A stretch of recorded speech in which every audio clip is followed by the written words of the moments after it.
حضرت داؤد علیہ السلام کی قوم بندر بن گئی۔ حضرت داؤد علیہ السلام کی قوم کے 70,000 آدمی عقبہ کے پاس سمندر کے کنارے ایلا نامی گاؤں میں رہتے تھے،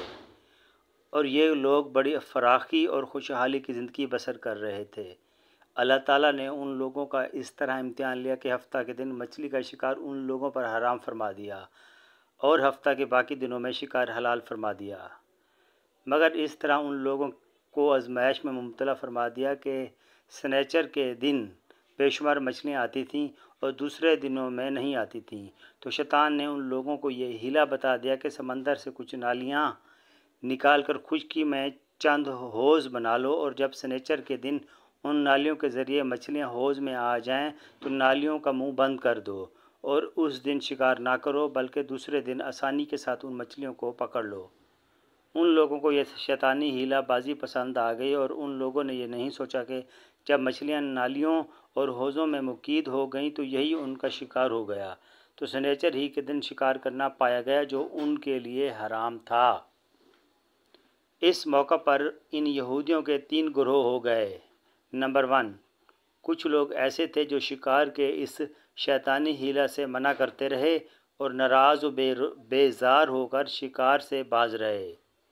جبکہ نمبر 2، اور کچھ لوگ اس کام کو دل سے برا جان کر خاموش رہے، دوسروں کو منع نہ کرتے تھے بلکہ منع کرنے والوں سے یہ کہتے تھے کہ لوگ ایسی قوم کو کیوں نصیحت کرتے ہو جنہیں اللہ تعالیٰ ہلاک کرنے والا یا سخت سزا دینے والا ہے۔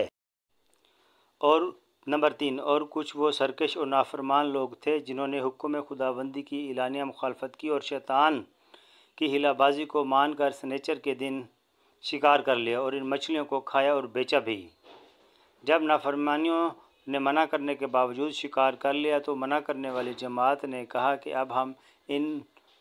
معصیت کاروں سے کوئی میل ملاپ نہ رکھیں گے، چنانچہ ان لوگوں نے گاؤں کو تقسیم کر کے درمیان میں ایک دیوار بنا لی اور آمد و رفت کا ایک الگ دروازہ بھی بنا لیا۔ حضرت داؤد علیہ السلام نے غضبناک ہو کر شکار کرنے والوں پر لعنت فرما دی۔ اس کا اثر یہ ہوا کہ ایک دن خطا کاروں میں سے کوئی باہر نہیں نکلا، تو انہیں دیکھنے کے لیے کچھ لوگ دیوار پر چڑھ گئے تو کیا دیکھا کہ وہ سب بندروں کی صورت میں مسخ ہو گئے ہیں۔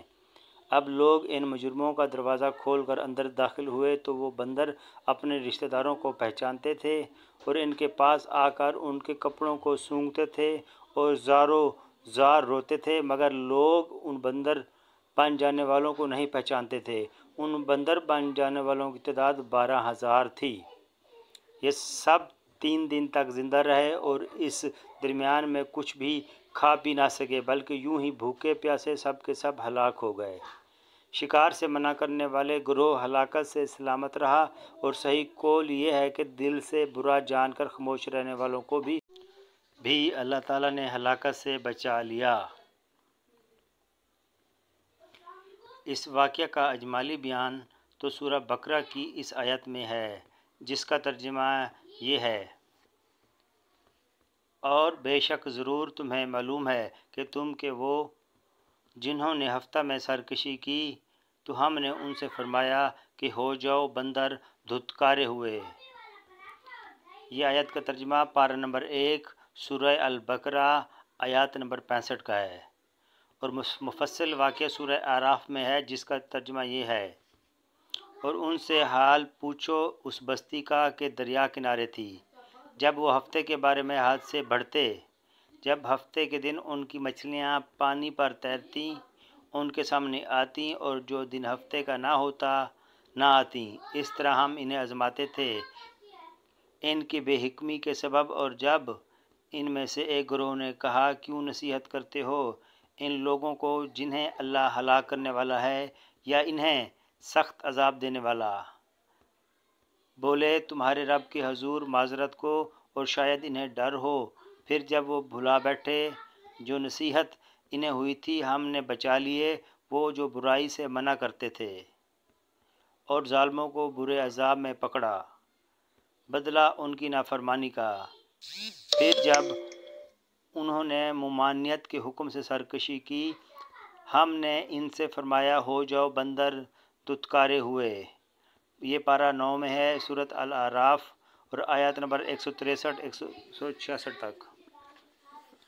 شیطان ہیلا بازیوں میں پڑ کر اللہ تعالیٰ کے احکام کی نافرمانیوں کا انجام کتنا برا اور کس قدر خطرناک ہوتا ہے، اور خدا کے نبی جن بد نصیبوں پر لعنت فرما دیں وہ کیسے ہولناک عذاب الہی میں گرفتار ہو کر دنیا سے نیست و نابود ہو کر عذاب نار میں گرفتار ہو جاتے ہیں اور دنیا جہاں میں ذلیل و خوار ہو جاتے ہیں، نعوذ باللہ۔ اصحاب ایلا کے اس دل دہلا دینے والے واقعے میں ہر مسلمان کے لیے بہت بڑی عبرتوں اور نصیحتوں کا سامان ہے۔ کاش اس واقعے سے مسلمانوں کے قلوب میں خوف خداوندی کی لہر پیدا ہو جائے اور وہ اللہ اور رسول کی نافرمانیوں کی پگڈنڈیوں میں بھٹکنے سے منہ موڑ کر صراط مستقیم کی شاہراہ پر چل پڑیں اور دونوں جہانوں کی سربلندیوں سے سرفراز ہو کر اعزاز و اکرام کی سلطنت کے تاجدار بن جائیں، آمین۔ ایسی مزید ویڈیو دیکھنے کے لیے چینل کو سبسکرائب کر لیں تاکہ ہر ویڈیو